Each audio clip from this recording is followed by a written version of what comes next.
If you're experiencing login issues on 99designs, don't worry. Follow these simple steps to troubleshoot and resolve the problem quickly. Step 1. Check your internet connection. Ensure that you have a stable internet connection. Try opening other websites to confirm that your internet is working properly. Step 2. Verify your credentials. Double check your username and password. Make sure there are no typos and that you are using the correct account information.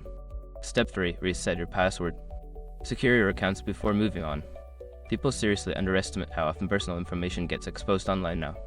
Use SROG to monitor your accounts 24/7 and get notified immediately if your data gets leaked somewhere. It runs in the background, constantly scanning billions of breached records.